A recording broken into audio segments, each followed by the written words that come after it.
My name is Evelyn Moore and I am 28 years old. I work as a night receptionist at a hotel in the city. Most people think this kind of work is beneath them, but I never felt that way.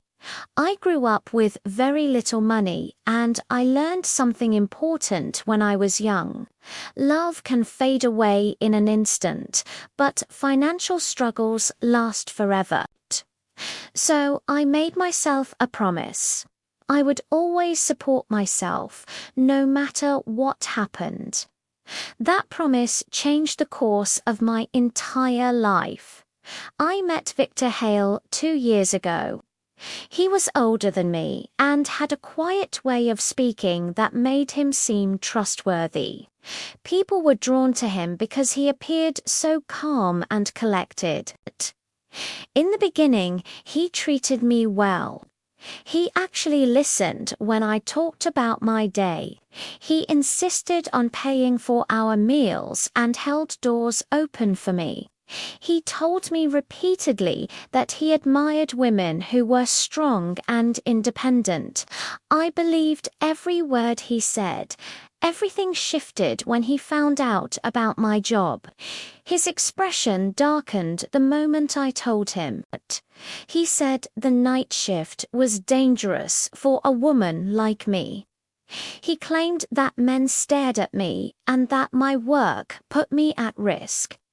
I explained that I needed the income and that being self-sufficient mattered to me. He smiled when I said this, but something cold flickered in his eyes. His kindness gradually became suffocating. He started asking where I went after my shifts ended. He wanted to know who I spoke with at the hotel. He questioned why I looked so exhausted when I came home. I answered him honestly every single time, but my honesty was never enough. Victor kept pressuring me to quit my job. He said he would provide for me and that a proper woman should stay home where it was safe.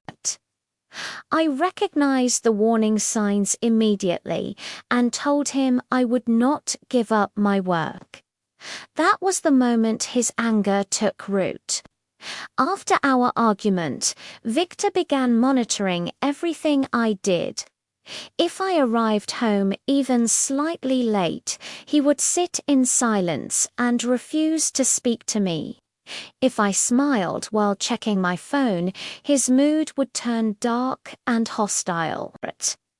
If I wore makeup before leaving the house, he demanded to know who I was trying to impress. I remained faithful to him.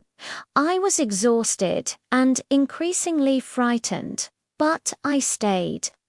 One evening in October, I returned home after a particularly long shift. The streets were noisy and the sky hung low and grey above the city.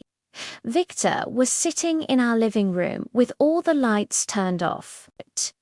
He did not raise his voice, which somehow made everything feel worse. He started asking me about a male guest who had stayed at the hotel. I told him the truth about the brief professional interaction, but the truth sounded weak against his rising anger. That night, his words became weapons. He accused me of lying to him. He said my job was changing who I was as a person. He insisted that I enjoyed getting attention from other men.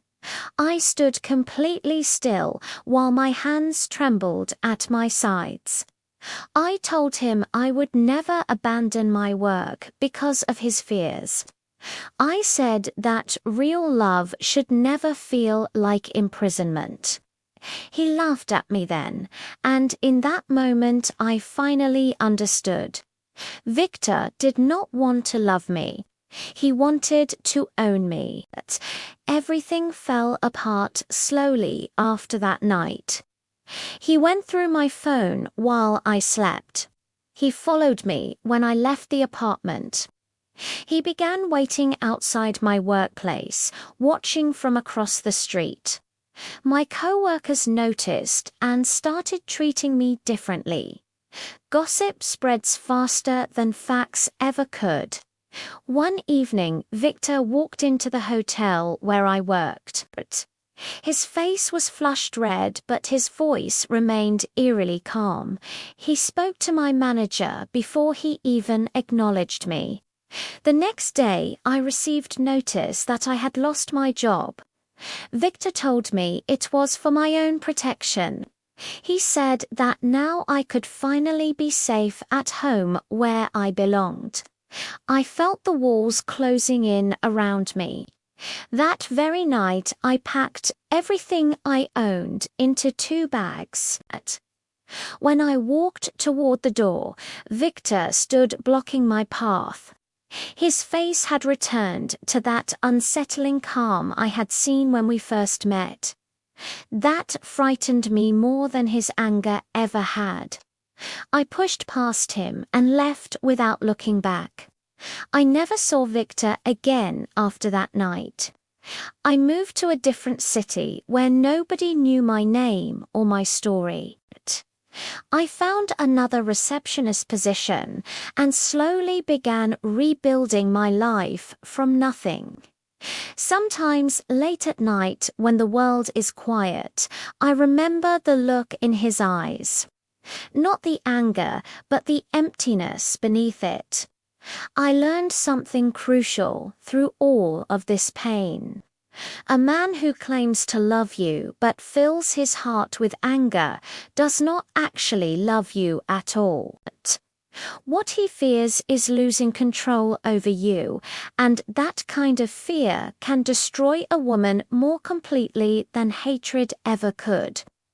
I kept my independence even though it cost me dearly. It brought me suffering and loneliness and fear, but in the end, that choice saved my life. I am still standing, still working, still free, and no one will ever take that away from me again.